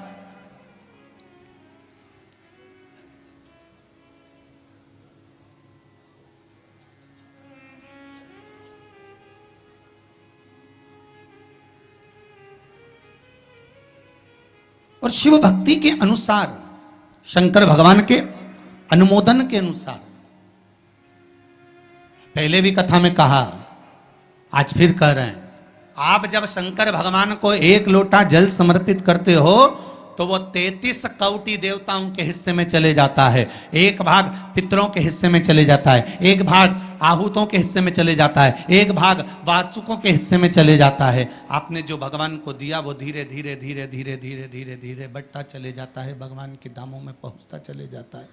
जिन जिनको आपने नहीं भी दिया, शंकर भगवान पे चढ़ा हुआ जल उन तक भी पहुंच जाता है। ये केवल आपकी निर्मल और आनंदित भक्ति के बल पर पहुंचता है, भक्ति के बल। भगवान ब्रह्मा और भगवान विष्णु ने जो मंथन किया, उस मंथन में जो शिवलिंग निकला और ब्रह्मा जी के मुख से निकल गया कि ये शिवलिंग जो निकला है इसके चरण कहाँ हैं, इसका शीश कहाँ है, जरा पता करा जाए। और ब्रह्मा स्वयं भगवान शंकर का सिर देखने के लिए जा रहे हैं और भगवान विष्णु मृत्यु लोक में नीचे तलातल में, रसातल में, पताल में भगवान शंकर का चरण ढूंढने के लिए जा रहे हैं, भगवान शिव का चरण।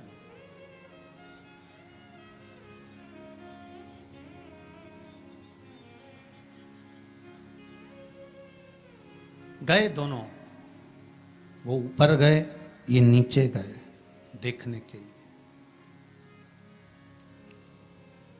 कई लोग शिव महापुराण की कथा, स्मरण, भजन, कीर्तन सुनने के लिए नहीं जाते हैं।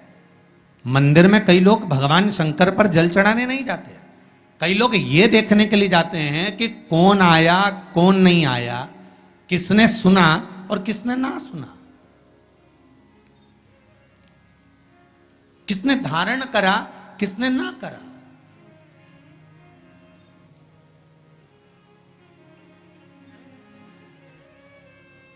अब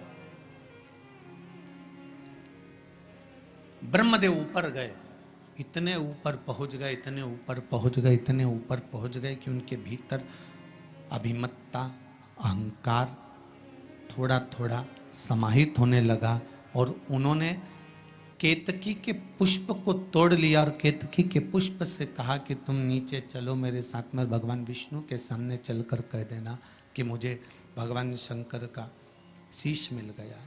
केतकी के फूल ने कहा कि यदि मैं झूठ बोलूंगा तो वो श्रेष्ठता कैसे रहेगी।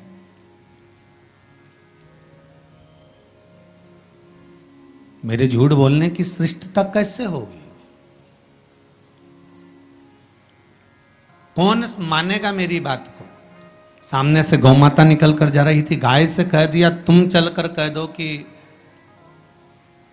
तुम चलकर कहो कि भगवान ब्रह्मदेव को भगवान शिव का शीश मिल गया। गाय कहती है मैं क्यों झूठ बोलूं। उसको भी थोड़ा सा लोभ दिया गया और केतकी के पुष्प को भी थोड़ा सा लोभ दिया गया। दोनों को थोड़ा थोड़ा लोभ प्रदान करा। और शिव पुराण कथा कहती है कि जब व्यक्ति के जीवन में थोड़ा सा लोभ उपज जाता है, थोड़ा सा लालच आ जाता है, तो फिर जीवन का किया हुआ सारा कर्म उसका बेकार हो जाता है। केतकी के पुष्प के मन में ये लोभ जाग गया कि मैं ब्रह्मा जी के द्वारा सिंचित हो जाऊंगा, आनंदित हो जाऊंगा। और गाय के मन में ये लोभ जाग गया कि ब्रह्मा जी कह रहे हैं कि सबसे पहली रोटी आपको प्रदान कर दूंगा, तो ये लोभ ही तो जागा है। कोई भी चीज करो,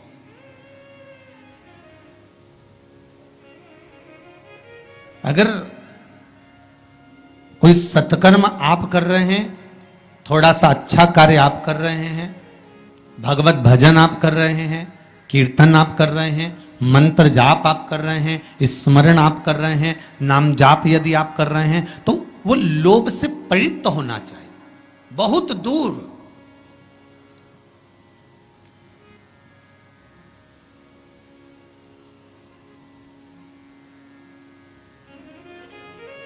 आपके भीतर वो उपजे ना।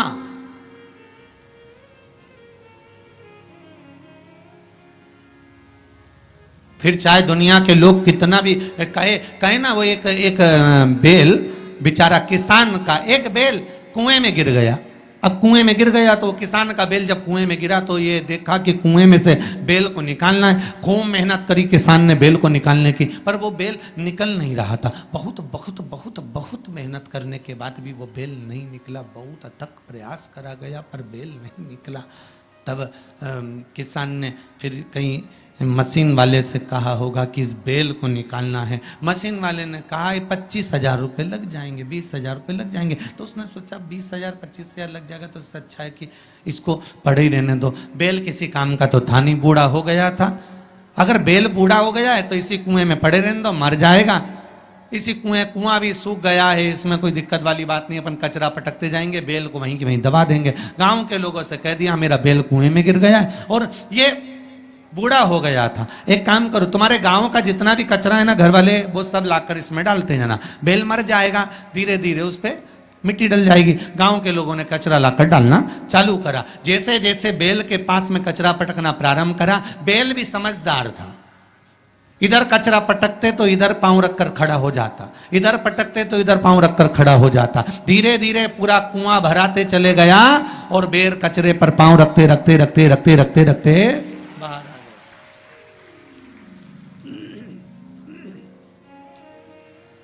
बैल कचरे पर पांव रखते रखते रखते रखते बाहर आ गया, ऊपर आ गया। और जब वो ऊपर आया, निकल कर बाहर भाग गया, निकल कर बाहर भागा। बैल से हमको एक सीख लेना चाहिए, हमको एक चीज सीख लेना चाहिए।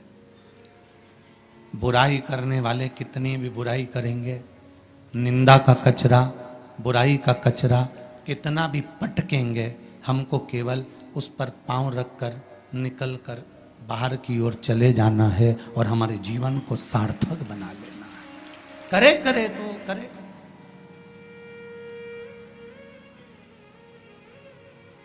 अब शब्द कहने वाला कहता रहे, ताने देने वाला देता रहे, गाली देने वाला देता रहे। अपनी शिव भक्ति, अपना स्मरण, शंकर का अनुमोदन होता रहे, बस इसका ध्यान रखना। भगवान ब्रह्मा और भगवान विष्णु ने यह संवाद निश्चित कर दिया कि मैं चरण देखने के लिए जा रहा हूं, आप शीश देखने के लिए जा रहे हैं। शीश में भगवान नहीं मिल पा रहे। भगवान चरण देखने के लिए गए, चरण ढूंढते ढूंढते ढूंढते भगवान विष्णु सामने प्रकट हो गए। ब्रह्मा जी भी आए, गाय और केतकी के फूल को लेकर आए, पर इनको चरण नहीं मिले। और ब्रह्मा जी ने कह दिया कि मुझे शीश मिल गया। झूठ निश्चित कर दिया है, असत्य निश्चित कर दिया।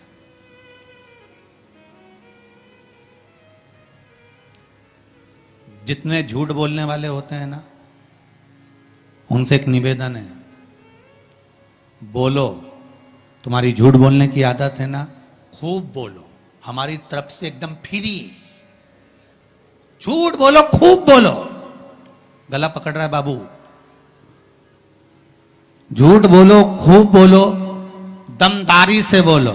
तुम्हारी जितनी कैपेसिटी है उसके अनुसार बोलो, मना नहीं हो।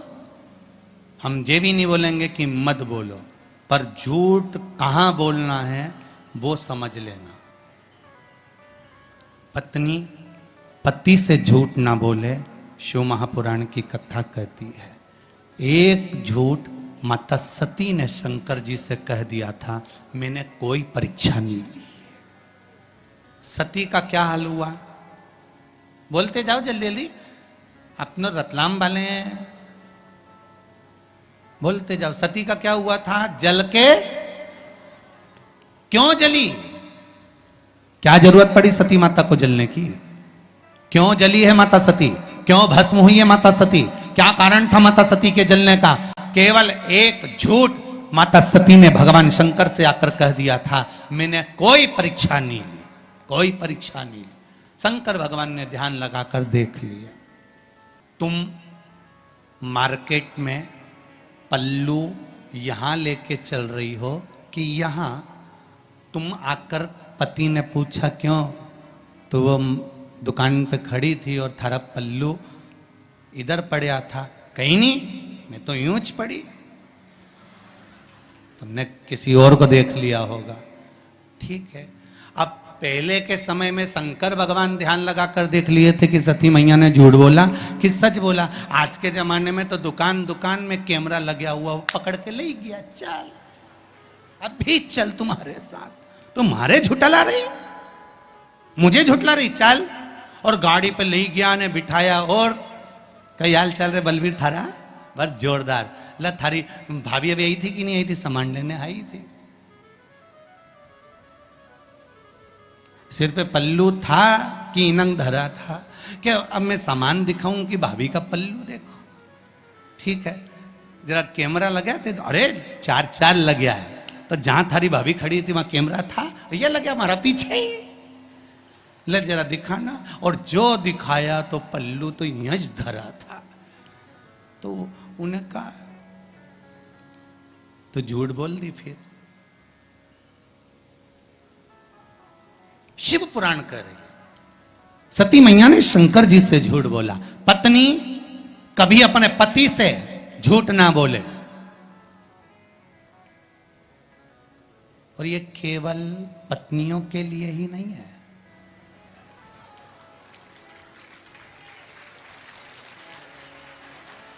कितनी खुश हुई रे तुम लोग, गजब। केवल ये पत्नियों के लिए नहीं, पतियों से भी निवेदन है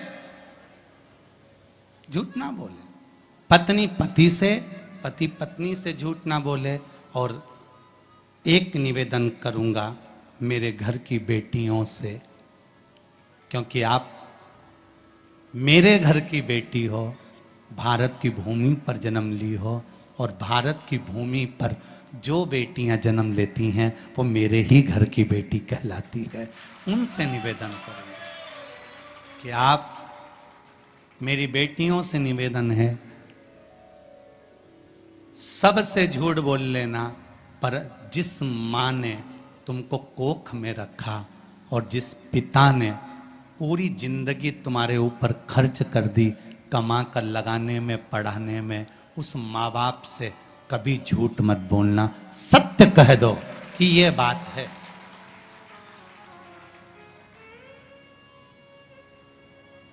निर्णय तुम्हारे माता पिता लेंगे।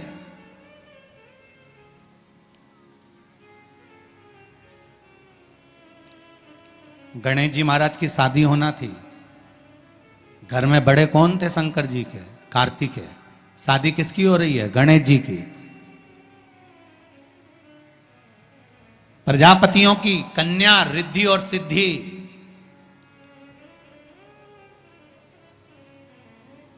जब देव ऋषि नारद ने कहा प्रजापति से बेटियों का विवाह नहीं करना है, करना है, पर मैंने अभी बेटियों से पूछा नहीं है। विवाह के लिए मुझे बेटियों से तो बात करना पड़ेगी ना कि बेटियां, विवाह करना है मुझे तुम्हारा। बेटियों ने अपने पिताजी से कहा, पिताजी हम भी विवाह करने को तैयार हैं, पर बात इतनी सी है कि हम विवाह तो कर लेंगे, पर बात केवल एक तत्व की है कि पिताजी हम विवाह तो करें, पर हम दोनों का जन्म एक साथ हुआ है, इसलिए विवाह भी एक ही लड़के से करेंगे। ठीक है। दूसरा, हमें मीठा खाने का शौक है, लड़का भी ऐसा होना चाहिए कि उसको भी मीठा खाने का शौक। ठीक है। हम दोनों बहन धीरे धीरे बात करती हैं, उसके कान ऐसे होना चाहिए कि वो हमारी धीमी बात को भी सुन ले। ठीक है। हम जब भोजन बनाएं, आवाज लगाने की जरूरत नहीं पड़े, सुगंध नाक में जाए और दौड़ के आ जाए, ऐसा तुम्हारा दामाद होना चाहिए। ठीक है। और जहां बैठे तो लगे कि जमाई साहब बैठे हैं, उठ उठ के नी भागे, ऐसा दामाद होना चाहिए। तो देव ऋषि नारद ने पूछा तुम्हारी लड़कियों के लिए कैसा लड़का चाहिए, तो क्या बेटियों ने बताया ऐसा ढूंढ लो, तो ढूंढ लिया और एक ही मिला।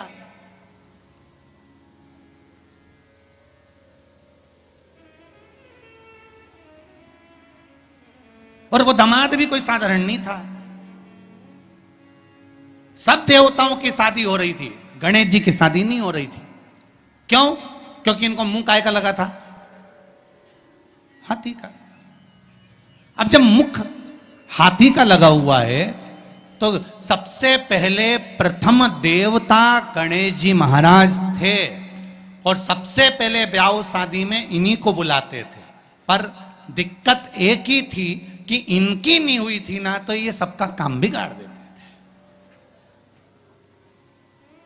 अब इनकी पूजन हो रही शादी में, जिनके यहां भी इनको बुलाते हैं वहां शादी में इनकी पूजन होती, और ये अपने चूहों उनको कह देते चूहे को कि चले जा, वो दूल्हे के कपड़े रखे ना पीछे से ही काटिया,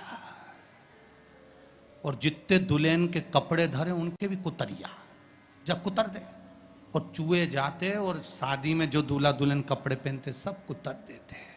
सब शादी में यही हाल, सारी शादी में। एक दिन शनि महाराज निकल कर जा रहे थे, तो ब्रह्मा जी ने शनि देव से कह दिया, जितने भी दूल्हा दुल्हन की शादी होती है, क्यों शनि देव अपनी कुदृष्टि इन पर क्यों देते हो? शनि जी ने कहा, मैं कहाँ कुदृष्टि देता हूँ, और क्या बताओ, दूल्हा दुल्हन के सारे कपड़ों में आग लग जाती है, सारे कपड़े कुतर जाते हैं, चूहे उनको काट देते हैं, ऐसे छेद पड़ जाते हैं, ये आप नहीं दे रहे तो कौन दे रहा है?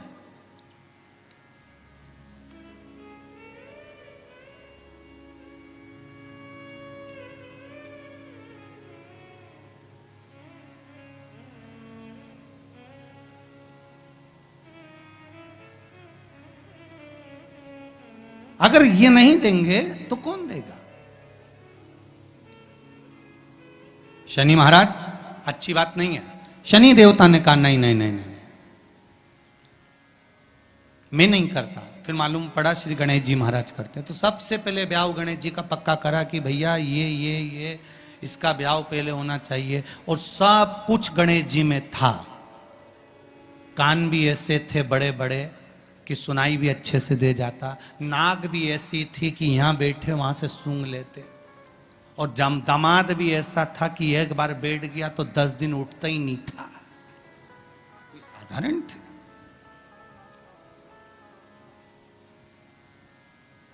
मेरा बेटियों से निवेदन, पत्नी पति से झूठ ना बोले, पति पत्नी से झूठ ना बोले, बेटी अपने माता पिता से झूठ ना बोले।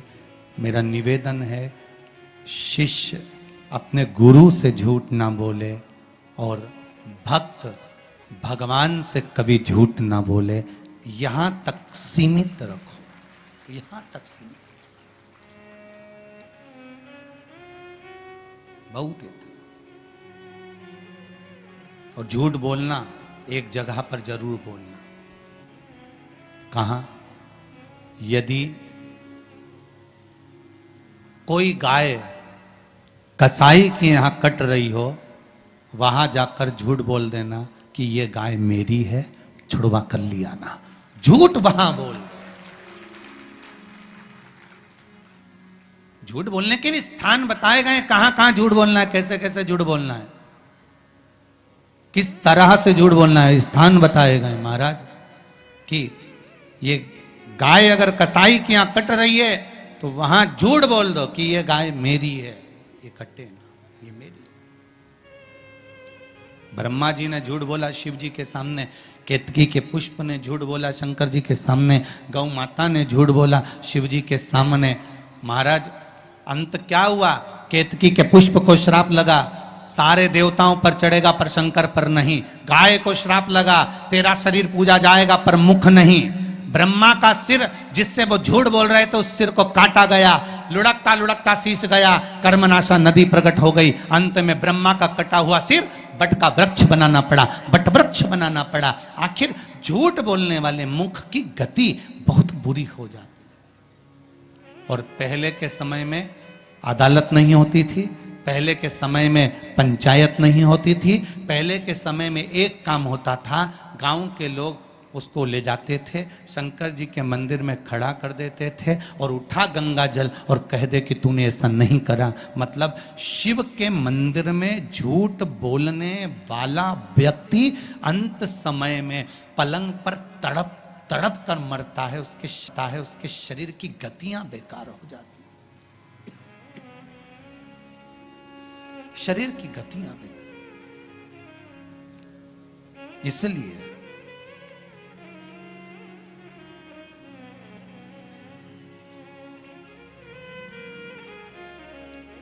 शिव पुराण कह रहे हैं दाता